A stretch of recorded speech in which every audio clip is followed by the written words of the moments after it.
Hello, friends, and welcome to episode 1131 of the Juicebox Podcast.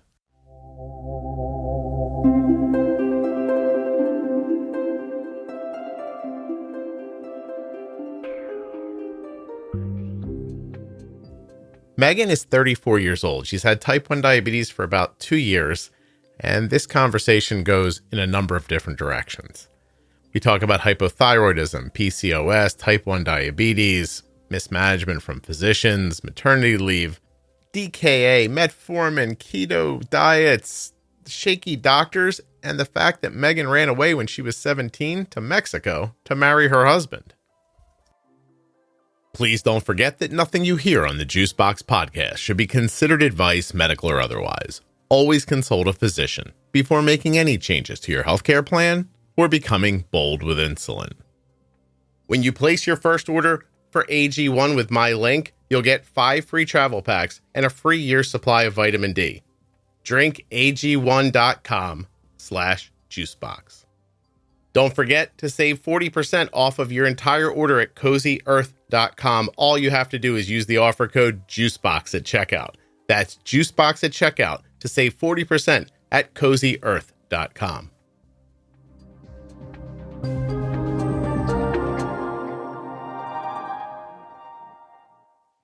Today's episode of the Juicebox Podcast is sponsored by the Contour NextGen blood glucose meter.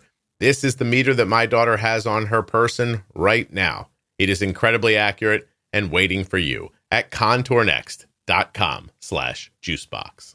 This show is sponsored today by the glucagon that my daughter carries, Gvoke HypoPen. Find out more at gvokeglucagon.com/juicebox. My name is Megan De La Torre, and I live here in San Antonio, Texas, and I am a recently diagnosed type 1 diabetic. How old are you, Megan? I am 34. 34. Recently, meaning this year? I literally was probably 31 going on 32 whenever I got diagnosed. Okay. And it was by chance. It wasn't even I didn't have, I guess, the typical symptoms, or not that I was aware of that were typical symptoms, because I have family members that they are diabetic, but they're type 2, or that they even know of. And I've encouraged them to go to the doctor and just tell them, get the test done to see if you are type 1, because I was misdiagnosed, but they're so gosh darn stubborn. But anyways, I found out when I was about 31 or 32. Okay. What's your ethnic background? I am Caucasian. But I married a gentleman that is from Mexico, so I had to learn Spanish, and I have a very Spanish last name. Yeah, so Megan, it was meaningful because if you have a lot of type 2 in your family, I actually just put an episode up yesterday with somebody with a Spanish background. It was really common in their family, and I thought, I'll dig that out. But you and I are looking at each other today, and I'm looking at you, and I'm like, that's a white lady. But you rolled through De La Torre like you weren't, and I was like, I don't understand what's happening. So I guess it would have been easier. I know, no one does. Even the people I work with, whenever they find out that I speak Spanish fluently, because funny side note, I actually ran away with my husband when I was 17. My parents didn't want us to be together, and so I lied and said I was going somewhere else, and I crossed over the border into Mexico with my husband and lived there with him for 2.5 years. Oh, Megan, you're going to be a lot of fun. Okay, so yes. So my brain doesn't work right. I'm trying to imagine the Mexican family that sat around pregnant and was like, let's call the baby Megan. It's like, that doesn't make any sense. No, it wouldn't. Doesn't make any sense at all. You should hear my mother-in-law say my son's name, because his name is Braden, and she calls him Braden. She doesn't know how to say it, so I feel terrible naming him a not very Spanish name. I'm thinking this is the equivalent if we would have named Cole Javier. And so, it's like, anyway, now it all makes sense to me. Okay. Well, I mean, honestly, before we talk about your diabetes, you're how old and you're dating him? I am 34. You're 34 now, but when you start 17. We started dating when I was 16. And then when I was 17, he wanted me to go with him to Mexico. And he is 10 years older. So he thought that my parents agreed to it, and they did not. I lied. Megan. And I went with him, and I called my dad when I got across the border, and I was like, hey, I'm not really at the beach. I actually went to Mexico, and I'm not coming back. because I'm going to have sex and marry a 27-year-old guy. Pretty much. I was like, he's the love of my life and I love him, Dad. And he's like, well, have fun with that one. Don't come back to my house. I was like, okay, I won't. Wait a minute. They booted you out? Yeah, my dad is very military. Like, he was in the military for like 28 years. So he's like, he literally got so angry. He was like, my house is not a hotel. Once you're gone, like, that's it. You're about to be 18. Like, if you're making this choice, you're going to settle with this choice. You're an adult. So do you think he was trying to get you to change your mind and come home? I think he was trying to scare me, because over there in Mexico at the time, it was when the cartel was starting to get pretty bad. So I think he was just really worried about my well-being, but like in a very ugly kind of way. All right. I was going to say, so I have a question. Is it the Mexican part or the 27-year-old part that bothered him? No, I think it was just the fact that I went to another country and I didn't listen to what he was telling me to do, because he loves my husband and he always has. Oh, okay. There's no prejudice here. There's no like, it was just like, well, why did you do that? Yeah, it was just like, I just was headstrong teenage me, I guess, and just thought that this was the best idea in the whole entire world. And I mean, now it's a funny story that we all laugh about, but back then, man, it was not the funniest. He was so mad at me. Yeah, my wife got kicked out of the house for going on vacation with me. Oh my gosh. We weren't that far apart in age. I don't think I've ever told that on the podcast. Have I ever said this on the podcast? Probably not. Okay, I'll tell you. Go for it. People are like, what's it like having a podcast? I said, there's this moment where you pause and think, I shouldn't tell anybody this, and then you keep talking. And that's having a podcast. Heck yeah. So my wife's in college. She's stressed out. I'm not dating her for, that long, maybe a year. And I'm visiting her and recognizing, hey, this girl's not okay. Like she's overwhelmed and everything. And I said, I don't have a ton of money. I was like, I have a little bit. I bet we could do one of those like quick 3-day getaway things where you jump on a plane, a couple hours later, you're on an island, 2 days later, you're back home again. But, it was listen, I couldn't afford to go and to eat. It was one or the other. So we packed like canned goods in our luggage. Like, I'm not kidding. Like, we brought like tuna fish with us to the Bahamas. Right. And we, we jump on a plane and just to get her away. Like, she just laid on the beach, to be perfectly honest. She laid there, she relaxed. We had a couple of meals and we came home again. Aww. Months and months and months later, she was home for a holiday. I want to say Thanksgiving. And her mom snooped through all of her belongings, which apparently was fairly common, and found remember they used to give you customs forms on the airplane? Yes. And you'd have to fill out like if you declared anything. So Kelly, being like a diligent type A Catholic girl, she fills even when we're not claiming anything, she fills the form out very diligently. I remember on the plane taking the form and being like, and throwing this right out. And like, but she's like, filling it out. Where are you coming from? Where are you going? Like all this stuff. She kept it in her bag and her mom found it. And so her mom came to her and said, did you go to the Bahamas and not tell us? And Kelly goes, if you take insulin or sulfonylureas, you are at risk for your blood sugar going too low. You need a safety net when it matters most. Be ready with Gvoke HypoPen. My daughter carries Gvoke HypoPen everywhere she goes because it's a ready-to-use rescue pen for treating very low blood sugar in people with diabetes ages 2 and above that I trust. Low blood sugar emergencies can happen unexpectedly, and they demand quick action. Luckily, Gvoke HypoPen can be administered in 2 simple steps, even by yourself in certain situations. Show those around you where you store Gvoke HypoPen and how to use it. They need to know how to use Gvoke HypoPen before an emergency situation happens. Learn more about why Gvoke HypoPen is in Arden's Diabetes Toolkit at gvokeglucagon.com/juicebox. Gvoke shouldn't be used if you have a tumor in the gland on the top of your kidneys called a pheochromocytoma, or if you have a tumor in your pancreas called an insulinoma. Visit gvokeglucagon.com/risk for safety information. The Contour NextGen blood glucose meter is sponsoring this episode of the Juicebox Podcast, and it's entirely possible that it is less expensive in cash than you're paying right now for your meter through your insurance company. That's right. If you go to my link, contournext.com/juicebox, you're going to find links to Walmart, Amazon, Walgreens, CVS, Rite Aid, Kroger, and Meijer. You could be paying more right now through your insurance for your test strips and meter than you would pay through my link for the Contour NextGen and Contour Next test strips in cash. What am I saying? My link may be cheaper out of your pocket than you're paying right now, even with your insurance. And I don't know what meter you have right now. I can't say that. But what I can say for sure is that the Contour NextGen meter is accurate. It is reliable, and it is the meter that we've been using for years. ContourNext.com/juicebox.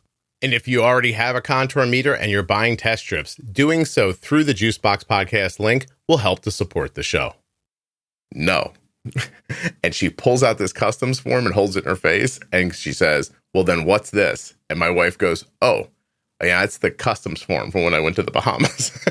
And boom, she kicked her right out. Oh, no. Right there. She just kicked her out. That's terrible. Yeah, but why, though? Just because she left the house or went on vacation or out of the States or what? Power move, my best guess. Oh, my gosh. I think she thought she was going to buckle and be like, I'm so sorry, and like kind of like fold. But what she didn't count on is that if that had been happening to Kelly through her life from her parents, that kind of power thing, what they didn't count on was I was a couple of years older than her, and my dad left when I was 13. I had been running a family for 10 years already. Like, if you throw a problem in front of me, I don't go, oh no, I fix it. Right. Kelly called me and I was like, that's fine. You can come live with me. And I had to be honest with you. I wasn't looking for my girlfriend to live with me. I don't know. I fix things. So we took her in. And I mean, there was always this part of me that thought like, they'll work this out. Like, this isn't going to go on forever. You know what I mean? Man, I don't know. We got married a couple of years later. I got her through college. Like, she couldn't pay for college anymore. Like, her family literally told her, we're not paying for school anymore. That's it.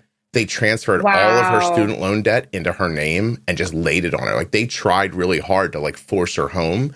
Wow. But I was just like, I could handle that. So we kept going. I don't remember how old she was then. I mean, maybe 21. But she didn't see her family again for like maybe a year or so after we got married. So it was just ridiculous. Anyway, I resonate with your story because there's this moment when parents just say something ludicrous. Like, her mom could have just said, why did you feel the need to go away and not tell us? And, right. I'm sure my wife could have then said to her, hey, well, you've been unreasonable in the past, and I thought you might be unreasonable. I don't know why I thought that. And but instead she just was like, no, I'm doing it. And trust me, I didn't drag my wife there. I didn't kidnap her, but she wasn't like, yeah, fuck my parents, let's go. She was nervous right up until I got her on the beach and the sun hit her. And then she was like, okay, this is okay. Yeah, because she's not thinking about them anymore. She's enjoying the moment. Finally. Yeah. So anyway, I saved her short term, ruined her life long term, saved it again. It's all fine now. Hey, as long as y'all are still together, it's a good story. I just love that you were like, I'm not coming home. I live here now with the love of my life, a 27-year-old guy. I know. Hey, we're still together, so it's even better, I think. And I don't know, it worked out. And no, it's amazing. Kind of one of those things to tell your kids whenever they get older, I guess. Yeah, after they're too old to do that. You don't want to tell. You don't tell them when they're 12. I know. No, I don't think so. Because my son will ask me all the time. He's like, "How did you guys meet? I don't understand." And he's only 9, and I'm like, because I was best friends with his cousins that we went to high school together, and that's how I saw him. And I would go over there like a love-struck little teenager, and I'm like, "I'm going to marry you one day." And he's like, "This girl's weird. Like, she's this weird 16-year-old little kid telling me that." And then we went on one date, and it was history from there. Wow, so. Look at you. Well, all right. So you're 34 now. Yeah. You've got type 1 diabetes. Tell me about your presentation. So it all started, we went, so it was really weird. We actually went to Vegas during the pandemic, and I thought my coworkers actually started telling me, "Hey, you should try a keto diet," because I had gained a significant amount of weight after having my son. I mean, I've always been about maybe 130 pounds. I'm only 5'5". So after I had my son, I jumped up to about 260, 270. Oh, wow. And my coworkers, but I had gotten diagnosed after having him. I got diagnosed with hypothyroid and PCOS. And so anyways, I started a new job. My coworkers started telling me, hey, you should try a keto diet. That's what we're on. And it works. That's great. And whatever, right? So it kind of went hand in hand. It was perfect timing because at that time, not knowing I was diabetic, it started kind of helping me. Well, I started feeling weird symptoms anyways, but I started having to go to the bathroom a lot more, like ridiculously, where I wasn't even drinking anything and I was constantly having to go to the bathroom. And I'm like, okay, this is weird. The middle of the night, I would get up and I would do it. And my doctor's like, no, it's okay. Like, you're on a keto diet. This is pretty normal. But I had gone to the doctor so often, they didn't think to do labs, I guess, at the time. It wasn't something that was striking them as odd. Mm-hmm. And so we came back and I started doing guarding outside with my husband. And I'm like, hey, my stomach hurts really bad. Like, I can't sit down and I can't stand up. I'm uncomfortable. I need you to take me to the doctor. Like, something's wrong. This doesn't feel right. And so he took me to the emergency room on the corner, and he said, the doctor came back in and was like, you're diabetic, right? And I'm like, no. And they're like, no, yeah, we're not asking. Like, we're telling you your blood sugar is like 850. Oh my gosh. And I'm like, oh my, yeah. And so they're like, we're going to start you on some insulin right now, but we're going to send you home after that. We suggest you start talking to your family physician. I'm like, okay. So I let them know. And then, they diagnosed me right there in the emergency room as a type 2. No questions asked. No, like, hey, this is kind of weird that you're this high all of a sudden, when I had just maybe gotten my labs done with my family physician like 3 months prior to, and nothing came up. And they had done my blood glucose and everything. So nothing stood out to them. But I called my family physician. They brought me in, and then I ended up doing blood work with them. And I had high cholesterol, which it was like to the point where I should have had a stroke.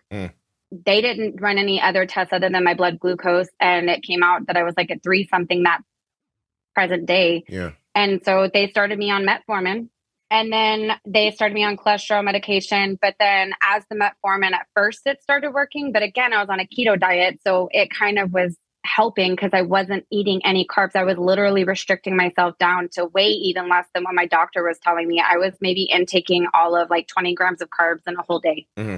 And so I went from about 260. I started losing weight. I got down to about 190, but it was like in less than 3 months. Wow. You lost 70 pounds in 3 months? It was like it was so noticeable, and it made me so sick that like everybody kept saying it was the keto diet, that the keto diet was making me feel like that. And I was restricting myself from carbs, that's why I felt like I did, but not knowing it was because I guess my sugar had been high for so long, that coming down from that, or being that high, that it was like almost like an alcoholic being weaned off of alcohol. You were using insulin at that point, or no, just metformin? No, just metformin. So your blood sugar is still high then. You're probably in DKA or close to it the whole time, right? So check this out. So they put me on metformin, and it was working at first, like I said, with the keto diet and everything. And then my biggest thing is I'm not a sweet drinker. Like, I don't drink Coke. I don't do juices. I don't do anything like that. But my biggest thing was always candy. So I thought I did it to myself. I'm over here thinking like, oh my God, I'm a type 2 diabetic, and it's the candy that did me in. Like, I'm a terrible person. And so I'm very OCD. And so I started restricting myself on everything. So I started dropping weight like significantly. I started running every day. I started like getting into mad exercise. And then the metformin no longer started working anymore. It completely stopped. So they added on, I think it was Farxiga, and then they changed it to Jardiance. So then I ended up being, all in all, at the very end of it all, I ended up being on 5 different medications for my diabetes, but not insulin. Well, my main doctor... Yeah, give me a second here. No, I just want to make sure. You went to urgent care first, right? Urgent care first, and then my family physician. So when you go to the family physician, do you tell them, I have type 2 diabetes? They told me that at urgent care? Yep. Yeah. I can't stress enough to people, if you're listening, don't go tell them what's wrong. Let them try to figure. It's nice to hear people like work through the problem. No, I'm not blaming you, but you set up a narrative when you walk in. I have type 2 diabetes. The guy up the street just told me. And now that's the path you're on. You know what I mean? Exactly. Yeah. Exactly. And so I think by even doing that as well, I was actually lucky because the lady that was physically treating me at the time at my family physician, she ended up going on maternity leave. Mm-hmm. And then I ended up getting another nurse practitioner that stepped in, and she is amazing. And she started getting very curious about like what was happening with me because my sugars were all over the place.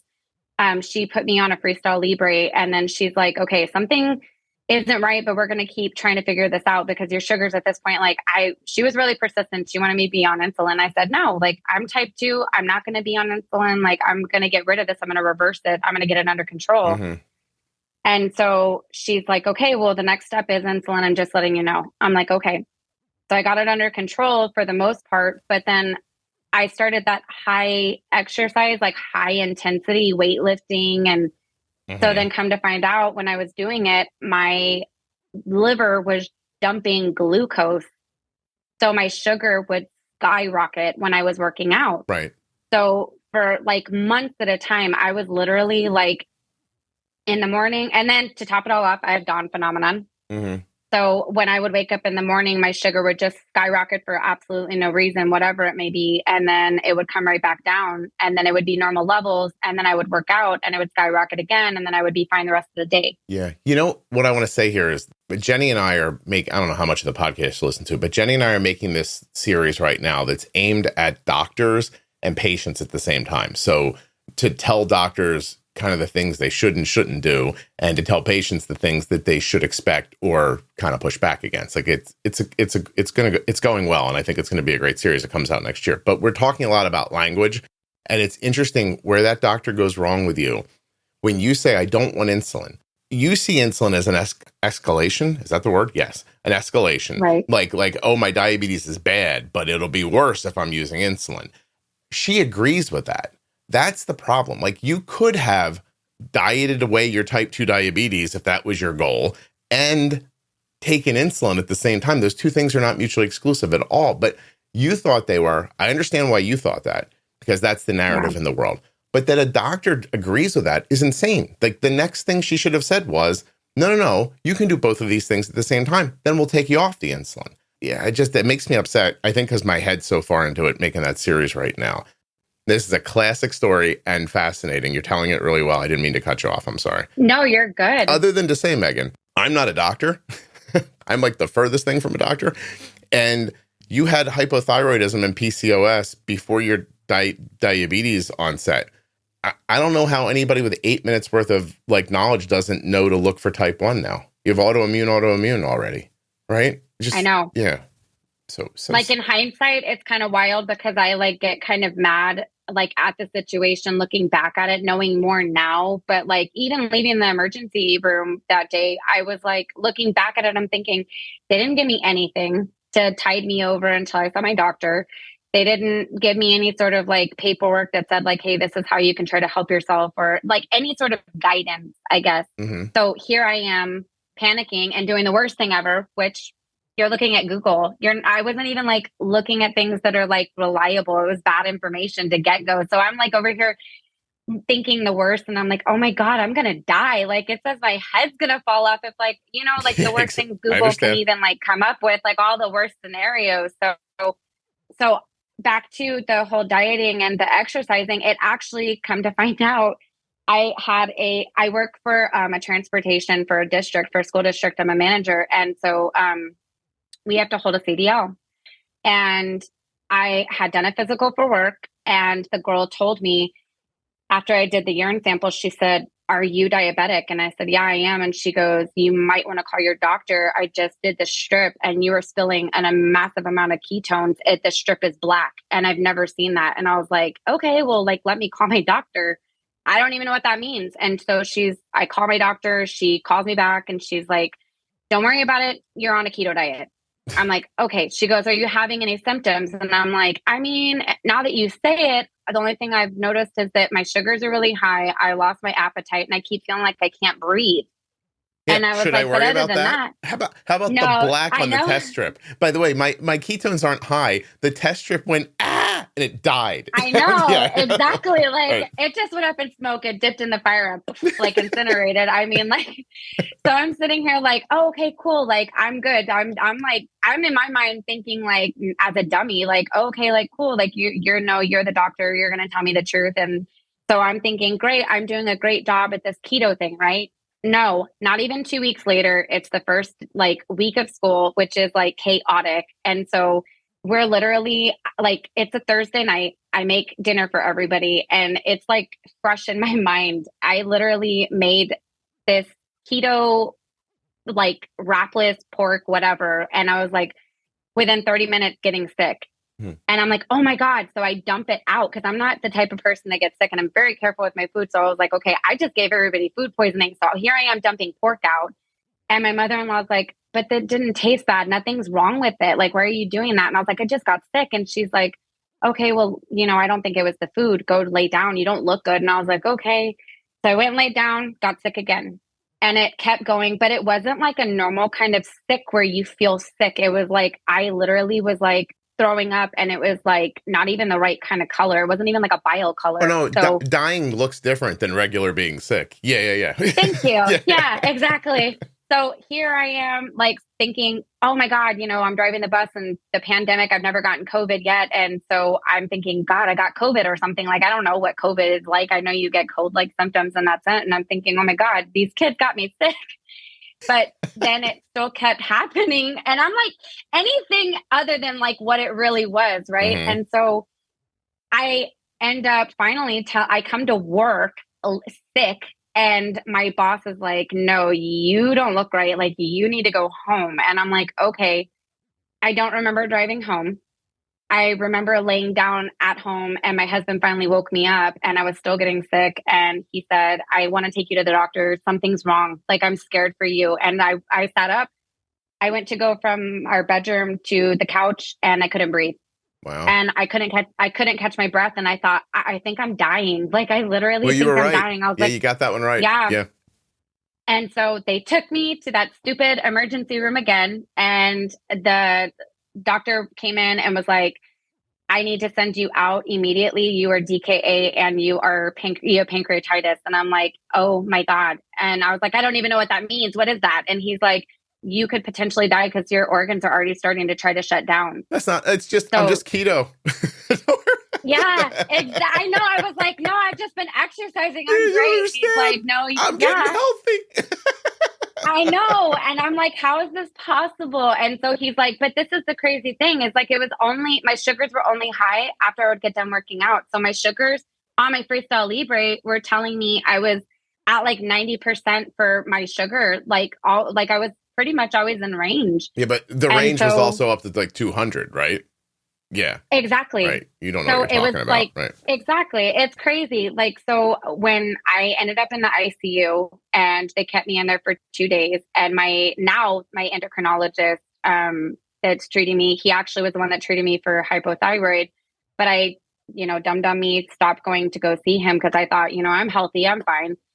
He came in and he said, oh, it's you. And I was like, hi. And he goes, so I want to test something. And I said, yeah. And he goes, I have a sneaky suspicion, but I'm not going to tell you until I get done doing these 3 simple tests on you that should have been done, I think, from the get-go. And I said, okay. He came back within an hour. He said, I need to talk to you and I need you to understand something. I said, what? He goes, you were misdiagnosed. You are not type 2.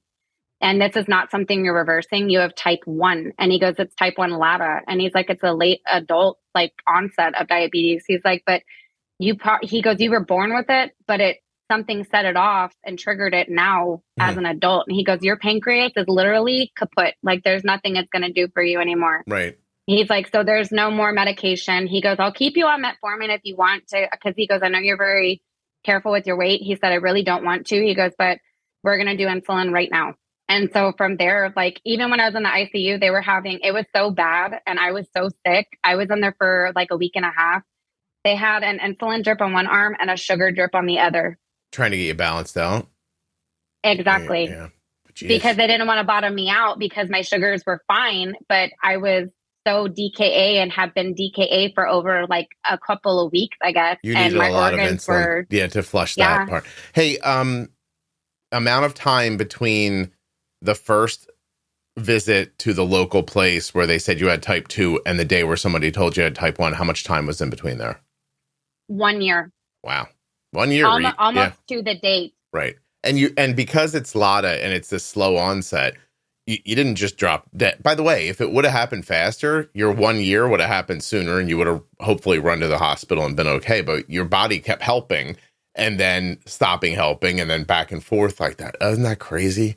And I just don't even understand.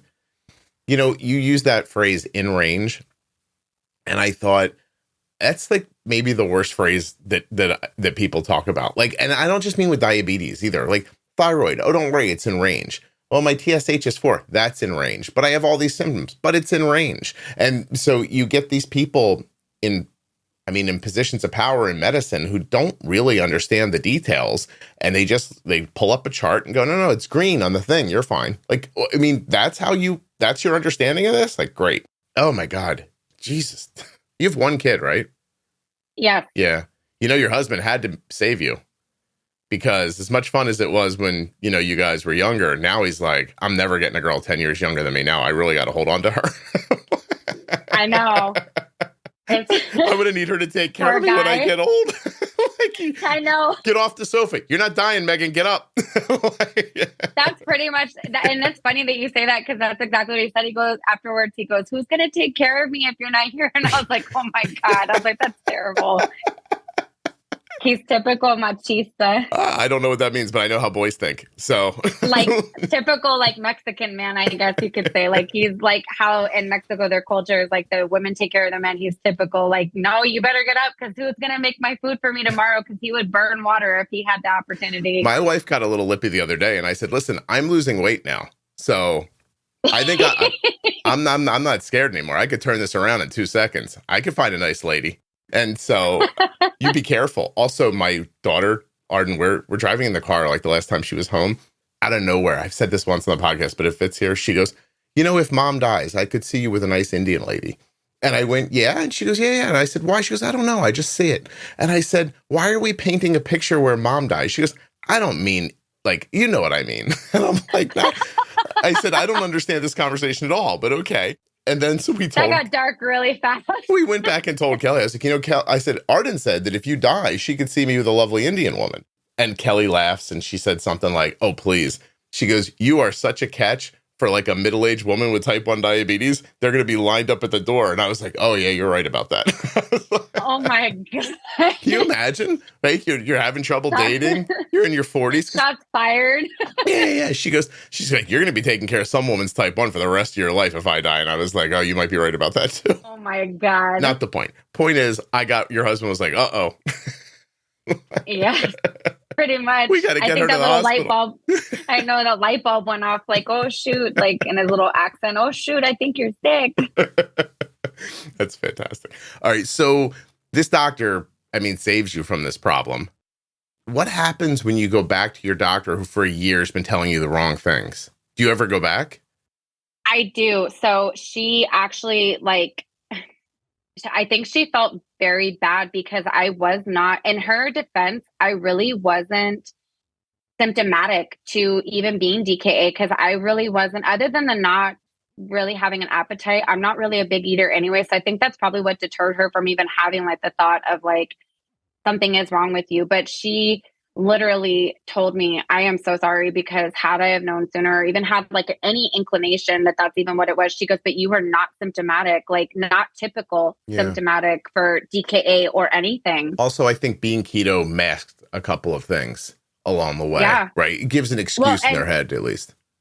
Exactly. Well, my thing is too, is like, in her defense, I didn't even have pain. They were asking me like, do you have pain? And like, because pancreatitis, I guess, apparently is supposed to cause you like severe pain. Mm-hmm. And I had no pain at all. No.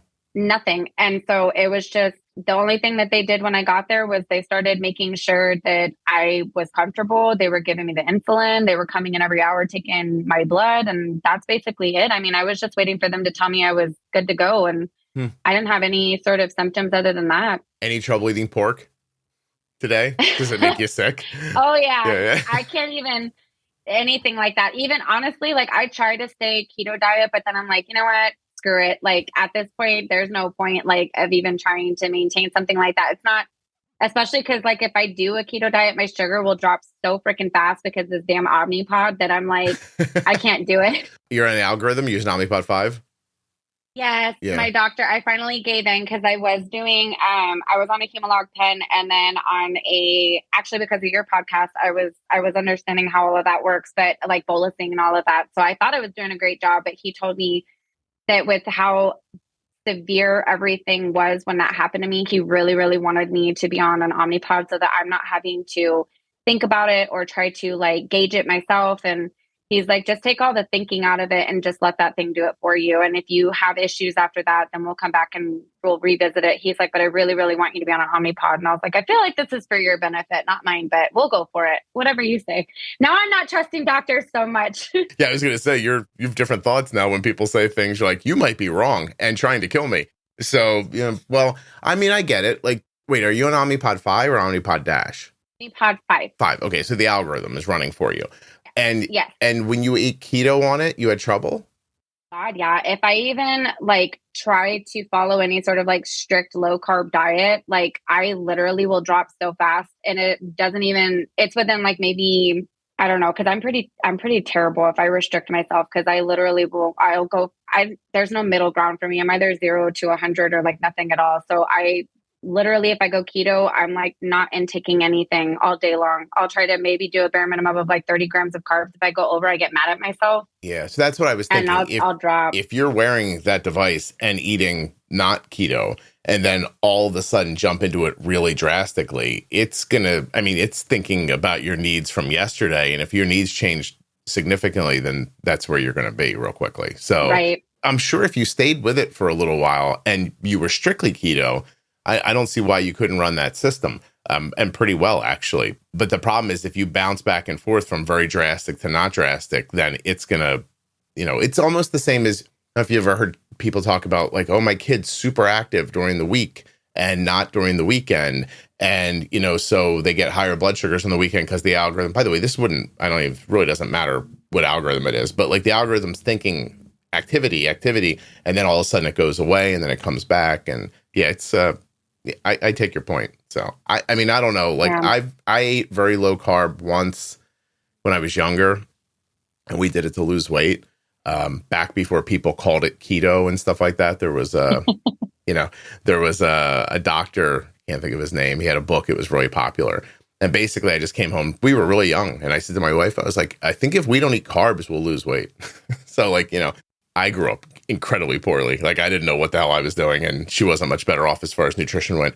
I just remember making a lot of chicken wings and things like that, and like eating just a lot of like meat and staying away from carbs and losing a bunch of weight. Like it was back then it was crazy. The internet is why people name things. I don't know if people know that. Like when you're younger, right? Yeah, I don't think they realized that either. Someone came up with a brilliant idea calling it something and then they just flew with it. Everything's branded now because it has to be, because else how are you going to talk about it online or have a website for it or something like that? So now it's like, I'm keto. Back then that was called not eating bread. You know what I'm saying? We call everything something now because it needs to be named because it's being cataloged online, Yeah. So there's nothing new in the world. It's just we gave it names now. I always find that fascinating. Even right now, like from the most drastic things to the simplest things, from like, I don't know, from like Israel, Palestine to like, how do you eat? I love it when younger people like feel like they've just like, I don't know. They're like, oh, you know what I've noticed? I'm like, yeah, we've known about that for 400 years. Thank you. I'm glad you picked up on it today in April. I know. Please run to the internet and tell them how you figured everything out. Exactly. It's so funny. All right. Well, you're alive now. That's good. You're using Omnipod 5, Dexcom G6, I imagine. No, Freestyle still. Omnipod 5 doesn't work with Freestyle.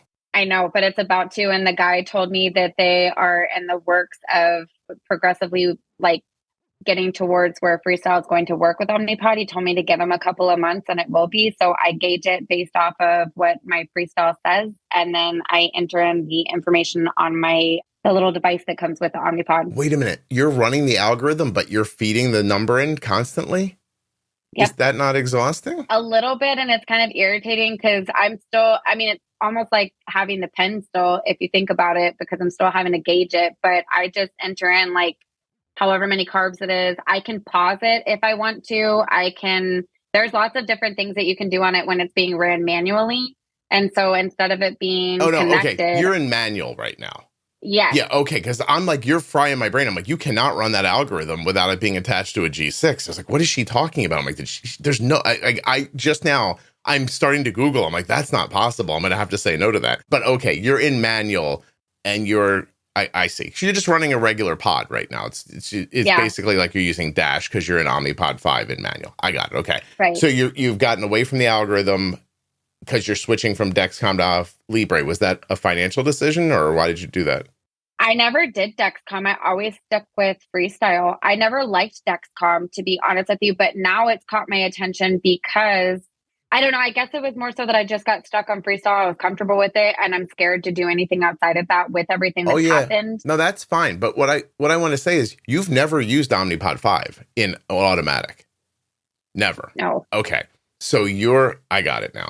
So you went from MDI to pumping, and you were getting low on when you were eating keto because you still don't know what you're doing with a pump.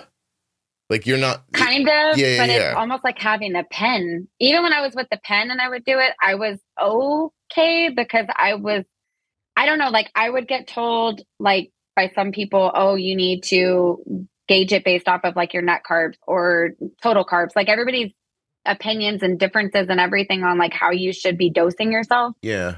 And so I finally asked my doctor and he said, it's whatever works for your body because some people, if they just dose themselves off of net carbs and they're fine, keep going with that. Some people may be total carbs and whatever. And he's like, it just depends because like for me, I can't do sugar-free stuff. Even sugar-free will spike me quicker than anything. And other people, they're fine. Megan, have you listened to the Pro Tip series from the podcast? No, but I just had someone that just got done telling me about that the other day on the Facebook. They encouraged me to listen to it. Yeah, you should. You're not, there's stuff about how insulin works that you don't know yet. And I think so I'm just going to plug it here. It's episode 1000 to 1026 in the player. And I think if you listen to that, you might have a number of light bulb moments that will help you. And oh, heck yeah. Because understanding your settings better and how to use insulin is going to set you up much better for when you actually turn Omnipod 5 from manual to automatic. Because if your settings are, I'm telling you right now, there's also 3 episodes about setting up Omnipod 5. It's in the 800s. It's a pro tip series about Omnipod 5, overview, settings, and something else. If you set that Omnipod 5 up in automation with bad settings, you're in for a storm. It's not going to go well. Like you have to have good settings. And if you don't know how to use insulin right, then your settings are wrong. And then you're going to go into automation and have a lot of trouble. So I'm being serious. Take some time, listen to the pro tip series, have your aha moments, get your settings better. You're going to have better outcomes. You can probably go back to keto if you want to, or whatever you want to do. And then once you move to automation, you're going to have a much better time. I also think I'm going to either call this episode Driving the Bus or Those Little Fuckers Got Me Sick. I think it's Driving the Bus. It's my favorite part of the conversation. I like the latter, but just say. I don't think Apple will let it be in the, would let that happen. Because like, that's what I imagined you. I imagined you at work, sick as a dog, looking around going, oh, these little fuckers got me sick. I won't even lie. That's exactly what I was thinking. I was like, damn, these little fuckers got me sick on the bus and I'm over here dying and they don't even know. And they're all sneezing and coughing. And I'm like, oh, poor little Johnny. Hey, not for nothing. Can you say, can you say these little fuckers got me sick in Spanish? No, I don't even know how to say that. Not that I could like off the top of my head because you have me all nervous. Well, you're still nervous? We've been doing this for 45 minutes. Yes. Estos niños me pusen enfermo. I think that's how you say it. Wait, one more time? Estos niños me pusen enfermo. I think. You think? Don't come at me if that's wrong. I can't wait for somebody to send in a thing and said, she just asked if my UPS package was ready. Oh my God. She's like, they called my mom something. I'm just kidding. We're good. Why are you still nervous? You're doing such a good job of telling your story. I don't know. It's just because I get really nervous talking to people about it because now I have people here at work actually, and it's really sad that like, oh, and to top it all off, just to put this as a side note, the funny part about all of this, and it was like the worst thing to ever happen during all of this chaos. Literally, after I got diagnosed with diabetes, my husband got diagnosed with type 2. Well, geez, at least you know what to do for that. I know. And the great thing was is that at that point we were able to say like, okay, are you type 1? And they misdiagnosed you. And then it turned out he was just type 2. But I was actually, because he's not the greatest eater. He just, I mean, it's no shame to like the culture at all. But I mean, tortillas are not exactly like the most healthiest thing. And just the food in general. I mean, they use what's called manteca, which is basically like the lard or like the grease. Yeah. And so that's what they cook everything. And then that's not healthy either. So it's very like fatty, very like a high sugar, high carb kind of diet. And so like, I mean, shoot, even him in the morning, he would sit down and he would have, they call it pan dulce, which is like sweet bread and coffee. And I mean, that's like 40 grams of carbs right there and a little piece of bread. And you're talking, what are you going to eat for the rest of the day? Yeah. Like, that's high. So I had to kind of reteach him. Is he listening? Oh my God. Yeah. When he first found out, his A1C was like and mind you, when I first found out, my A1C was like almost at a 15. Yeah. Oh, geez. Wow. Yeah. So, and when he first found out though, he was lucky because he was only like at an 8 something. So he was able to get it down and now he's within, I guess you would call it like normal range. He's only like at a 5.2. So he's managing it really well, which is good. I mean, cultural ideas around food are very impactful for diabetes, both type 1, type 2. Absolutely. I mentioned earlier that I have this episode that went up the other day. It's this girl's like, she's type 2. She's 27. She's had type 2 diabetes, like legitimately had type 2 since she was like 15 years old. And she's talking about how her parents cooked. And it's exactly what you just described. She said, we were broke. Yeah. It was a lot of like pasta, noodles, bread, sandwiches. Like, she said, if I actually got money, my idea of like going and eating fancy was like going to like the convenience store and getting an Arizona iced tea and a bag of chips. She's like, that was like a night out for me, and she just said very culturally, the food is just, it's tough, and it is. Yeah, it's tough, and you get used to it and you think that's what food is because you've been eating it your whole life, it's hard. It's really difficult. I'll tell you, I don't know that without Wegovy, if I ever would have like flipped it around for myself. I did not eat a lot. And I wasn't like a really terrible eater or anything like that. But I also don't eat well. Like I don't eat I hate vegetables. Like I've like my parents, I mean, I grew up where if you didn't eat your food, it was there in the morning for you again. And I don't know if you've ever tried to eat a cold green bean 24 hours later, but it's upsetting. And so like I have a lot of tactile issues with vegetables. I don't like the way they feel in my mouth. I don't like it's obviously childhood trauma from my terrible parenting that I was receiving around food. But that's not the point. We grew up broke. My parents didn't know. Like my mom opened a can of green beans and dumped them in a pot and warmed them up and handed them to you. She thought that she was serving up cuisine. You know what I mean? Like, so I'll eat meat, bread, anything dry, crunchy. I'm all good with that. But you start like, if somebody asked me to describe broccoli, I was at a dinner with adults.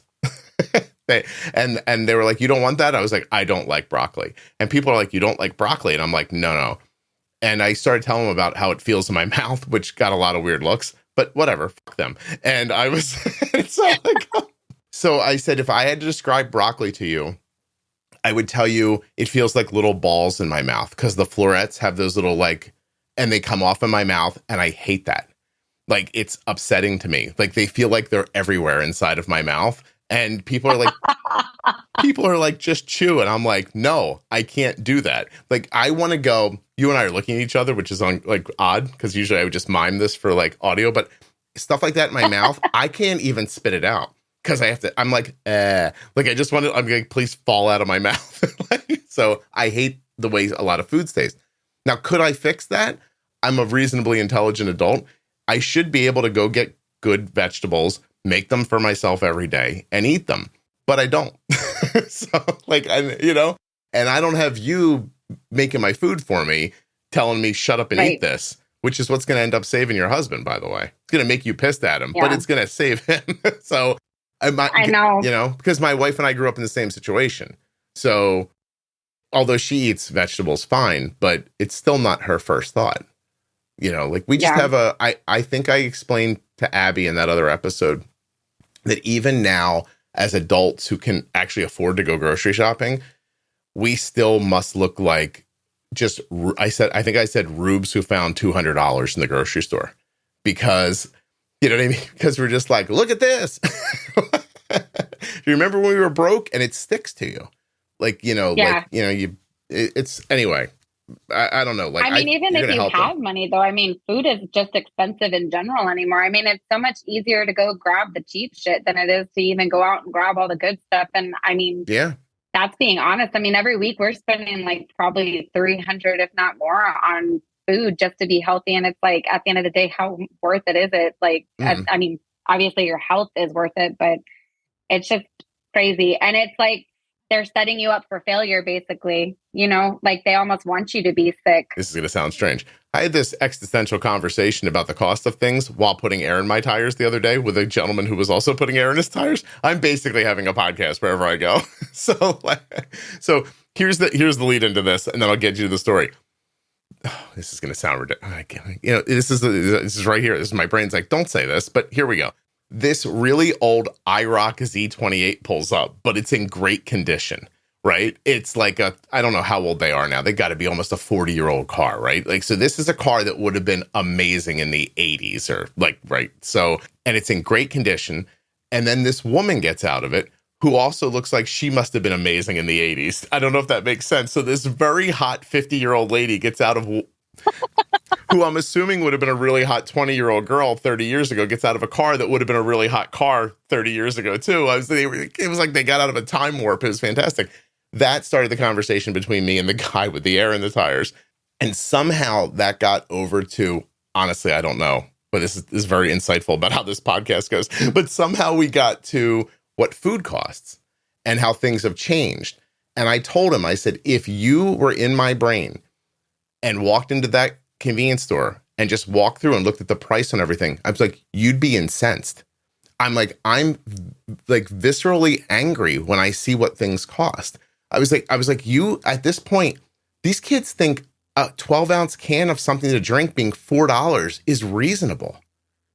Yeah. That costs 30 cents to make if you're lucky. And they're just like, yeah, $4 isn't bad. I'm like, I bought fucking chocolate chips recently, and I'm in the grocery store. Why am I cursing about chocolate chips? Here's a tissue box, because I picked it up to put it in my cart, and as I was reaching to the cart to put it in, I went, this doesn't weigh enough. And I went, what the hell? And I brought it back and I flipped it over. The goddamn company put the price up, kept the bag the same size, and took 2 ounces of chips out of the bag. And I've been buying these chips for 10 years. I was like, this bag's too light. I was like, you charged me more and gave me less chips. You sons of bitches. And nobody's mad.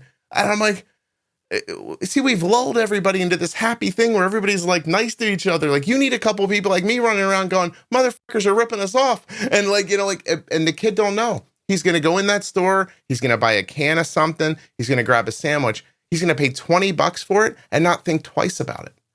Well, you just hit the nail on the head. It's because they don't know. They don't know like what it was before. And now I don't know when it changed, but we've all been asleep and it's just changed. Yeah. Like almost overnight. It was, they used COVID. They were like, stuff's harder to make now. It costs more. And we were like, all right, well, I mean, like COVID, I guess it's okay. Yeah, exactly. And then they just kept going. It's those young people thing. Like, I am like with my kids all the time. I always make a point about $20. Like, because the moment my kids don't think $20 is a lot of money, I think they're in trouble. Like, I really do. I think they're in trouble. It's bad enough. Like, you're married. You get married and have kids. There's a moment where everything costs $100. Like, you don't buy anything. It's not $100. And then one day it's $1,000. You're like, I never buy anything. It doesn't cost $1,000. I need a new phone. It's $1,000. I have to pay the electric bill. That's $400. And I have to go food shopping. Boom, $1,000 is gone. Like that kind of stuff. Like it's fascinating, but you get accustomed to it. The next generation isn't going to know any better. They're going to think that my house is worth like $2 million. It's happening. It happened to people in California 40 years ago. You're in a shitty rancher. It's not $4 million. It's if a contractor came out and built your house, maybe cost them $50,000, $100,000 worth of materials to put your house up. They probably pay a bunch of guys next to nothing to do it, and then you're going to pay them $4 million for it. Like, okay, go ahead if you want, I guess. Yeah. Go ahead if you want, I guess. Like, I built a house. Like, my wife and I bought a crappy house. Like, I mean, if I told you that with the house that my wife and I bought, we got married, we had an apartment, we bought a condo, we got lucky and the condo appreciated. So we were able to get out of it with some cash, enough to put down on the house. This is how the American dream is supposed to work. And so we put it down on this like terrible house, but it was on a great piece of property. We're like, all right, we're paying for the property, not the house. And we had this like very youthful idea, like we're going to make enough money to build a better house here. By the way, that was not as easy as it maybe. It was a lot easier to say it than it was to accomplish it. I lived in a house for, I don't know, 8-10 years, where once we tore it down, we learned that the walls were insulated with crumbled up newspaper. That when things like we once opened the drawer to our utensils where our knives and forks were, I swear to you, the face of the drawer had broken off so many times, like the front plate where the handle is had pulled off so many times that we couldn't get it to go back on anymore. So do you know what we did? We moved the utensils to a different drawer and then put something that we never used in that one. And then it didn't have a front on it anymore. we were properly broke. You know what I mean? And in this really terrible little house. And then one day we made enough money to basically tear down the house and build a new house on top of it. Now that sounds like I'm rich, but I'm not. It was only 1,000 square foot house to begin with, so not very big. You could stand in my kitchen and look catty corner across the house right into the far corner of the master bedroom. The master bedroom, which by the way is our dining room now, which is how small my bedroom was. Not the point. Point is, the only way we were able to afford to do that is that we knew the builder. And so we knew this gentleman who had been building houses his whole life, and an older man with a real reputable company. But they hit a downturn and he was getting ready to lose his foreman because they didn't have any work. So I was able to basically pay him what it cost him to build my house because it kept all of his guys working for 6 months. So basically we did each other a favor. Basically, I floated him a loan to keep his business open for 6 months. And in return, he built a house for me, if that makes sense. So yeah, no. So I built a house for like that should, I mean, honestly, I think that back then it should have cost $500,000 to build it. And we built it for like $120,000. Oh, that's nice. When you finally see those things happen, you're like, so this was $120,000 project. Materials, paid all of his guys, did everything he needed to do, made money, right? And he would have charged me $500,000 if he was in a better situation. Anyway, that's what I think of when I pick up the chocolate chips. I was like, what are you doing to me? And the kids, they don't know because they grow up and everything's so expensive. It's just what they think is right. Then they go get jobs where they're getting paid like, kids are getting out of college. Money? Well, yeah, they're making crap and they're just like, they're barely dragging their ass through it. And then when they start moving up, it's fascinating what they don't think is a reasonable amount of money. And I guess now it isn't anymore. So I don't know. The point is that all leads to bad eating and situations like this, where 2 generations from now, someone's going to be saying, oh, the culture, like, my husband, like seriously, 40, 50 years from now, it's going to be an Irish guy telling his wife like, oh, you grew up like this and blah, blah, blah. Like right now you're saying my husband's from Mexico. He grew up probably with poverty and this is where it put him. It's going to happen to everybody. And then this is going to get worse and worse. So I don't know. It's upsetting. I'm getting old. It doesn't matter. I'll be out of here soon. We only have a little bit to kick the bucket. Whatever. I mean, I'm 52. What I got? 15 years, solid years. Dang, I don't mean I'm going to die. I don't mean I'm going to die in 15 years. But when I'm think about it. When I'm 67, you think I'm going to be running around making a podcast? It's over. Hey, you never know. Just keep going with it until someone tells you that you're no more. Like Arnold Schwarzenegger, look at him. He just came out with a freaking Netflix show. He's like, how old? He's still relevant. Maybe you'll be relevant 15, 20 more years. I just heard a really great interview with Arnold Schwarzenegger. But he was just like talking about how he got through things and how, I mean, when you really look back then, he's in Austria having this dream of like going to America. And even just the idea of getting here was ridiculous, and, he did it. So, all right, you're right. I'm Arnold Schwarzenegger. I'll be fine. By the way, exactly. He's had a massive heart surgery, and I think he's on steroids. So I'm gonna have to get some stuff together here. You're gonna have to amp your game up a little bit, but I mean, you'll get there. What should I start with? Probably like do some testosterone first, right? Like talk a doc into like helping me get a little solid. Yeah. And maybe start dating an Indian woman after your wife dies, and that'll get you on another level. The food, I heard. Well, culturally, their food's not much better for you. So actually, Indian culture, type 2, pretty big problem. Oh, yeah. I'd imagine so, because they just, I mean, again, it's the poverty, and they don't have any sort of knowledge either to even know that what they're eating is not healthy for them. And it's what's what they're able to have and what's convenient for them at the time. Because if you don't have money, you're going to get whatever you can with what you have. Even if someone here in America on the system, look at if like a woman is on WIC or something, even what's available to them for food with food stamps and stuff, it's not the greatest of food. It's also culturally, it doesn't matter. Like listen, I know a couple of like, I don't know if they're affluent, but they're comfortable Indian families, and they still eat like they did when they grew up, because it's just like your husband. It's in his head. Comfort. Like, it's comfort. Yeah. And it's also comfort. Mm-hmm. Yeah. You don't want to go outside of it. Also, people, they defend their team. I don't know a way to put that. Do you know what I mean? Like, you could say to somebody, hey, that's just a box of noodles, like, and it's got sauce on it, and you're eating bread with it and drinking a sugary drink. Like, this is all very bad for you. And they'll go like, oh, my mom used to make this. This is what we do. Do you know what I mean? Like, hey, what's the sports world equivalent? Oh, people in Green Bay wear giant foam cheese on their heads because, right? You'd think they'd step back and look and go, that looks ridiculous. I probably shouldn't do that. But no, it feels cultural and like important. You know what I'm saying? And they're proud of it. Yeah, exactly. I don't know that eating those noodles and wearing that thing on your head are any different, is what I'm saying. Yeah, I don't think so either. Say even in Philly, like the things that like I grew up with that I think are like culturally, like not just acceptable, but exciting.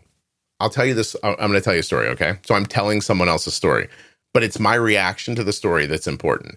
I grew up right outside of Philadelphia, and I recently saw this baseball player, like a retired guy. I don't even think he was in the league that long, tell this story about his rookie year. He said he's playing baseball in Philadelphia against the Phillies. He's out in the outfield. He's a rookie. And he said this woman, like in her 40s, like someone's mom, is screaming at him the entire game. I don't know the guy's name. We're just going to say it's Megan, okay? Megan, look at me. Megan, look at me. She screams at him for innings. Megan, look at me. Look at me. Look at me. He doesn't look. Then he hits a home run, and he said he's kind of feeling himself. So later in the game, hours later, he goes out in the outfield, and he gets the nerve to turn around and look at the lady. Megan, look at me.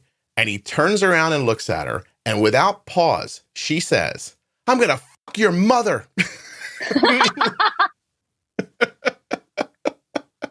And I heard that story, and I was like, good for her. Because where I grew, the way I grew up, I'm like, this is fantastic. She did it. And that's a horrible story, Megan. Do you understand me? It's a horrible, terrible story. That woman should not have done that. It's not right. And my reaction to it was, I love that story. And that's cultural to me. Like, it really is. Like, I hear that story. I don't just hear funny. I hear the whole thing. I hear the story that I told once on here where there was a baseball player running off the field while I was at a Phillies game. I got the guy had lost an incredible amount of weight.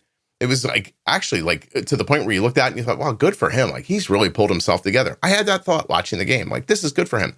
But when he's running off the field, I yelled his name. I think it was Lance. I'm like, Lance, Lance, Lance. And he looks up into a crowd of people. And I said, I liked you better fat. And he put his head down and slunk into the dugout. And 30,000 people looked at me and they were like, yeah. And they screamed and yelled. Like, I'm like, I shouldn't have done that. But it felt like, it didn't just feel right. It felt necessary. And like, but that's how I grew up. Anyway, that's me relating that story back to the cheeseheads, relating it back to you eating bad food. I hope you all see the connection. Somehow, some way. And if that lady's listening, brilliant. By the way, I mistold the story a little bit. Like, he turned around and looked at her, and she actually went, finally, you looked at me. Thank you. I'm going to fuck your mother. Hey, that's pretty brilliant. I like that. I'm not even from the East Coast, and I like that. I don't even know what that means. Like other than she just said what she thought was the worst thing she could say to him that would be the most upsetting to him. And why? Because he was in shouting distance of her and he's somehow on the other team. It's just, I don't know. It's like some sort of soprano shit or something. It's ridiculous. Well, isn't it funny you say that? Because yesterday, a woman my wife works with, I'm going to tell this story, Megan. This episode's full of like stories I've never told before. I like it. A woman my wife works with, who I've never met before in person, but know through Zoom, comes to my house because a couple of people my wife worked with are going to carpool to another state to go to this conference together. And she's in the house, and somehow we start telling this story about when I used to work at, I'm going to keep this a little vague. I used to have a job, okay, where I was in a marketing department, where I did the graphic design. And the way I got that job is a great story because I have no graphic design skills or education, but I was still able to get the job. Anyway, I worked for this person who was out of their mind. And I do want to credit them because I work very quickly now because of them. Because we had deadlines, monthly deadlines, and he would go around for 28 days, not do any work, and then come running at you with a month's worth of work, and it was due 3 days from now. And when he would get nervous that it wasn't going to get done, he would literally stand over your shoulder with a cup of coffee and stare over your shoulder while you worked. Like, so I can work under immense pressure. I'm really good at it. Like, seriously, like you could stand next to me with a gun. I could still make this podcast. I'd be like, all right, I'm good. 1 month, he comes to me and says, this is a long time ago, before people understood computers and everything. I wrote something at home and then I emailed it myself at work, but I want to keep writing it. But my computer zipped it up. So it zipped it into a zip file, which I don't even know if it's a thing that people understand anymore. And he said, I don't know what to do. And I said, I have a piece of software on my computer. I can unzip it for you. Email it to me. I'll unzip it. I'll send it back to you. So he does. And it's none of my business. I unzip the file. I put the document in an email. I send it back to him. I delete his email. And I go back to work because I don't care. He comes running around the corner 45 minutes later. Where's my email? And I said, I sent it back to you like an hour ago. He goes, no, I saw that. Where's the one I sent you? And I went, I deleted it. And he goes, well, go into your deleted files and delete that too. And I went, okay. I'm like 24, 25, you know what I mean? So I delete it and he walks away. But as soon as he walks away, I'm like, yo, what the hell was in that file that he doesn't want me to see? And then I thought, good thing he doesn't know there's also a copy of my sent items. And so I went and I opened it up and I read his document. Now, his document was a manifesto, like a rambling manifesto about the company. The CEO, the head of marketing, the person he worked for marketing, the head of human resources, he destroys these people in this rambling document that he's only writing to himself. Like it's insane. Okay. Oh my God. I take that document.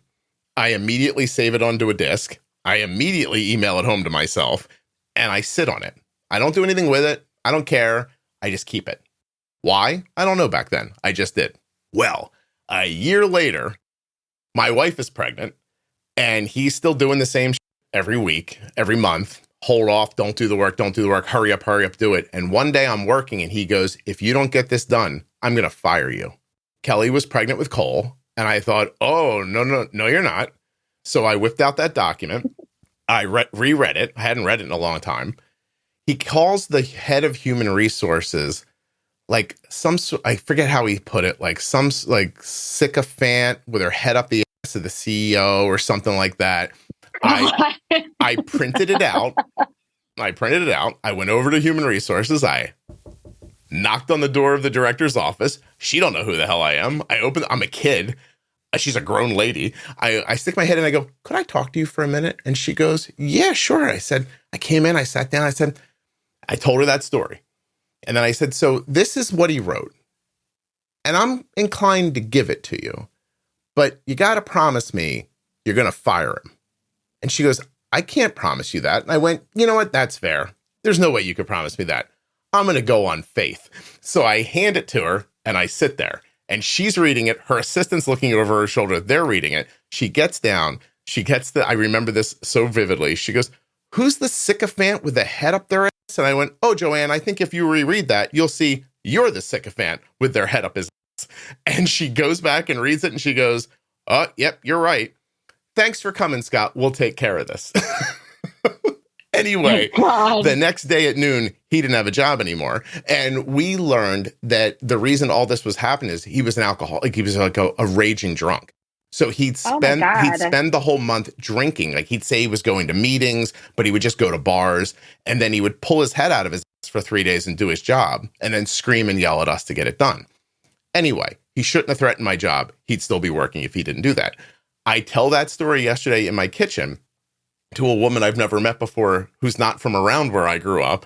And she goes, yo, that's some gangster soprano shit. And I went, what is? And she goes, what you did. And I was like, what I did? I was like, I just defended myself.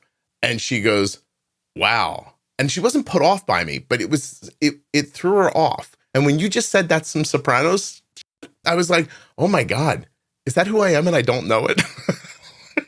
I think so, because it's like whenever the lady he's having the affair with calls the wife at the house and she's like, I'm going to fucking kill you. Like she had the balls to call, like, that's you. You had the balls. She's like, no, don't call my house. Telling me you're having an affair. Oh, no. Like if one of us is going down, it's not me. You shouldn't have sent me that email last year. Anyway, after she said that, I started rethinking a lot of things because recently I had someone tell me, this is going to crack you up. She goes, you're very direct. And my first thought was, am I? I didn't even I really had an existential moment. I was like, I'm very direct. I don't know that about myself. And anyway, I think a lot of people from East Coast are though, but I swear I'm meant to live over there and not down in Texas, because people in Texas are definitely, they don't appreciate that. I like that kind of humor. Like when you see people on the commercials where they're like, hey, I'm walking here, and they slam their hands on the cab of the I love that. That to me is I would love being around people like that. Be angry all day. That's great. Keep it up. I'm not angry. It's just he tried to take my job, so he had to die. I don't know another way to put that. I don't even know that sounds unreasonable. I mean, I don't know what I would have done had he not screwed up, all those months before and sent me that document. But I don't know what I would have done. I might have just quit. Have you heard the new abbreviation for fuck around and find out? That's what he did. The FAFO. That's definitely what he did. he pushed around and found out. He pushed the wrong person is what he did. But anyway, to think again, this kind of goes back to how you're wired when you grow up and how this can impact your eating and your health. Being very serious. I don't know that I'm a direct person. I don't know that about myself. I'm just me. I'm the way I grew up and the people I grew up around and the situations and circumstances I came up around, and that other people who didn't grow up where I am would step back and go, wow, that's aggressive, or that's very direct. I don't see myself that way. No. Isn't that interesting? So I think it is, because you don't see yourself in other people. But you know what, though? I've learned the older that I get, I mean, I would like to think I'm not that old. I'm only 34, but I think that the older I get, the more that I realize that people nowadays are very, very sensitive, and they say things to other people that are judgy. And it's do you see yourself as well? Though, they don't want to hear it about themselves, but they want to tell you. Yeah. Or they want to try to tell you, hey, you're aggressive and you're direct. What does it matter? Is it bothering you? I took it to heart. I actually thought about it afterwards. This person who said that to me is European. They don't live here. And she didn't also say it oh my God, you're a vicious monster. She was just saying wow, you're more direct than I am, or the people that I grow up around. You just said something I would not have said out loud. But then she said, but it didn't hurt anything. And actually now we all are we all have a clear understanding of the situation. Whereas before you would have had your thoughts that you kept private to yourself, and I would have had my thoughts that I kept private. And we all would have just kind of wondered and never gotten to this point. You just walked forward and said it. And I was oh, is that wrong? And she goes, it's not what I would have done. And I was but it's not wrong. Now I'm in my 50s, examining myself. But then as time passed, all I thought is, this is probably why the podcast is popular. When people ask me why it is, and I'm I don't know. I really don't know. Do you know what I mean? So maybe it's just because I think it's a fresh thing though, because not a lot of people are honest like that anymore. And a lot of people don't just, you only live once, so why not just say it? What does it hurt? Yeah, I know. That's the way I look at it. Well, Megan, I went off on a tangent today, but that's fine. And I enjoyed it. It's my podcast. I can do whatever I want. You have anything left? I know you're at work. You have to get back to work. So I have one question for you about work. And then I just want to ask you, is there anything we didn't cover that you wanted to? No, just I think that the only thing I can say is thank you, like to you, because just listening to your podcast and also like your Facebook group, it helped tremendously. And the people I work with even, and my endocrinologist, I think it's just amazing because like you said earlier, when you referred me back to certain episodes, I mean, they do help a lot. It does make a light bulb go off for me. And I'm able to kind of like understand this disease because it's scary. I have days where I'm fine. And then other days where I'm like so freaking exhausted just thinking about like waking up in the middle of the night because this damn thing's beeping or, you know, the phone going off telling me I'm high or I'm low. And it's just, I'm so grateful to have your podcast and for you being direct and aggressive and saying like it is. And I don't think that there should be any other way to anybody talking like that on a podcast. Just saying. Thank you. I appreciate it's helpful. That. I'm very happy that it's valuable for you. I swear to you, go listen to the Pro Tip series. It'll change your management. Things will be more stable. And I think you'll be happy that you did. Now, here's my question. How often do you get to drive a school bus? It just depends. This year, I haven't actually had to drive it, but last year we were hurting really bad. I had to drive every single day. Oh, you had to get out of the office and run around for them. Oh, no kidding. Yeah. Oh, that's interesting. Yeah. It's fun. Yeah. You know, back when I was a kid, my school bus used to go over this like hill. It was like a train. So it had to slow down and then speed up. And then the back, I don't know if they're probably designed better now, but if you sat in the back couple rows of the bus, when it went over the hill, it was like a springboard. So do you know about this? So they still do it. Do they? Yeah. So as it goes over the hill, you just bounce in your seat. And if you're lucky enough to catch the up on the bounce, you fly up into the air. And I one time watched a kid do it and he flew up in the air so far, he went over a couple of seats, like turning over in the air and came crashing down in the aisle. And we were all like, it was so great.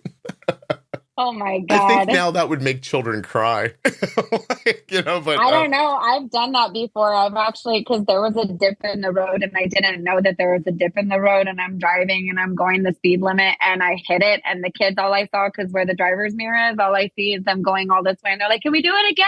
I was like, no, we can't do it again. You're going to get me in trouble. You really can. There was a school bus driver in my town that went to like jail. Like they had some sort of an accident. A kid got hurt in the thing. And my daughter got off that bus and said like, the guy didn't do anything wrong. And, and they put him in jail for a couple of months. It's terrible. Oh yeah. Yeah. But anyway, they take a lot of that stuff serious. I mean, you probably should take it seriously. Yeah. But it's, it's a serious equipment, but yeah, no, I think sometimes though, it's sad because you've got that many kids on the bus. I don't think people realize that those buses hold 71 passengers. Mm-hmm. Yeah. That's a lot of kids. Imagine being in a bus in a small packed space like that with 71 little kids. Little screaming kids that are trying to get you sick too. By the way, little. Yeah, exactly. All right. Megan, hold on one second. Thanks for doing this.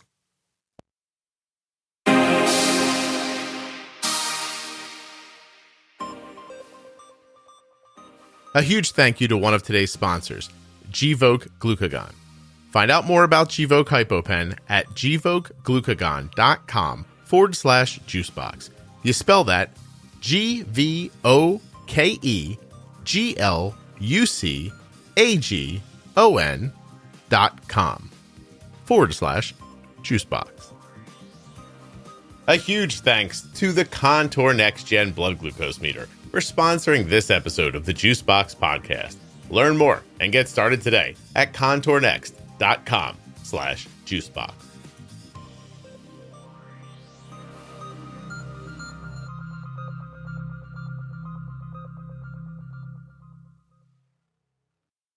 If you're looking for community around type 1 diabetes, check out the Juicebox Podcast private Facebook group, Juicebox Podcast, Type 1 Diabetes. But everybody is welcome. Type 1, Type 2, gestational, loved ones, it doesn't matter to me. If you're impacted by diabetes and you're looking for support, comfort, or community, check out Juicebox Podcast, Type 1 Diabetes on Facebook. If you're not already subscribed or following in your favorite audio app, please take the time now to do that. It really helps the show. and get those automatic downloads set up so you never miss an episode. Thank you so much for listening. I'll be back very soon with another episode of the Juicebox Podcast. The episode you just heard was professionally edited by Wrong Way Recording. WrongWayRecording.com.